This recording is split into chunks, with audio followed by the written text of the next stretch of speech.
உளுந்தங்களி ஹெல்த்துக்கு ரொம்ப நல்லதுனாலும் அது செய்கிறது ரொம்ப கஷ்டமோ அப்படின்ட்டு இவ்வளோ நாள் நான் அதை ரொம்ப ட்ரை பண்ணுறதில்ல. பட் இன்ஸ்டாவில் ஒரு வீடியோ பார்த்தேன், ரொம்ப எளிமையாக செஞ்சுருந்தாங்க. ஸோ நானும் உளுந்தெல்லாம் நல்லா வறுத்து அது கூட எள்ளு பச்சரிசி எல்லாம் வறுத்து மிக்சியில் போட்டு பொடி பண்ணி வச்சுருந்தேன்.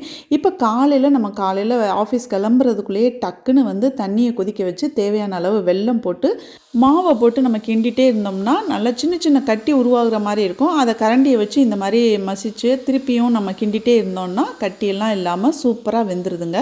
நல்லா வெந்து வரும்போது நம்ம நல்லெண்ணெய் இல்லை நெய் விடணும்னு நினைச்சோம்னா நெய்யும் விடலாம். கொஞ்சமாக ஏலத்தூள் போட்டு நம்ம அப்படியே கிண்டிகிட்டே இருந்தோம்னா சட்டியில் ஒட்டாமல் அப்படியே திரண்டு கெட்டியாக வந்துடுது.